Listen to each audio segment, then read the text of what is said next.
तर एकीकडे पुण्यामध्ये दिवसाआड पाणी पुरवठा सुरू आहे, तर दुसरीकडे नाशिकमध्ये सुद्धा पाणी टंचाईची शक्यता आहे। नाशिक शहराला पुढच्या आठवड्यापासून पाणी पुरवठा हा सुरळीत होणार नाहीये।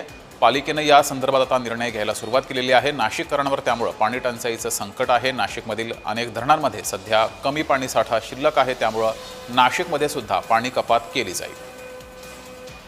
अधिक माहिती घेऊया, आपले प्रतिनिधी किरण गोटूर आपल्या सोबत जोडलेले आहेत। किरण, जगदीश, मान्सून लांबलेला आहे, त्यामुळे संपूर्ण महाराष्ट्रातच पाण्याची भीषण टंचाई निर्माण झालेली आहे। नाशिकचा जर आपण विचार केला तर नाशिकमध्ये छोटे मोठे असे 24 प्रकल्प आहेत आणि या 24 या धरणांमध्ये आता जेमतेम 23 ते 24% पाणी साठा राहिलेला आहे। आणि विशेष करून नाशिकच्या ग्रामीण भागामध्ये खूप मोठ्या प्रमाणात पाण्याची टंचाई निर्माण झाली आहे। अगदी हंडाभर पाण्यासाठी नागरिकांना 1 ते 2 किलोमीटर पायपीट करावं लागतंय, अशी पद्धतीची परिस्थिती आपल्याला बघायला मिळते।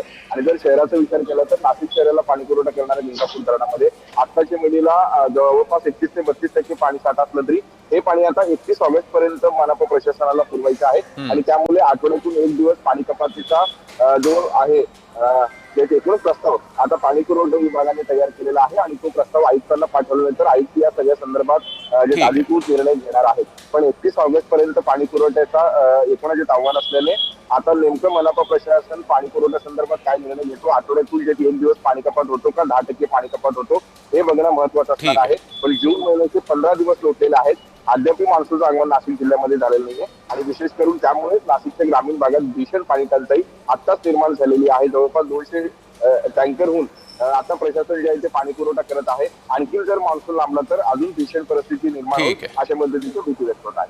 ठीक आहे किरण, तुम्ही असेच जोडलेले राहा।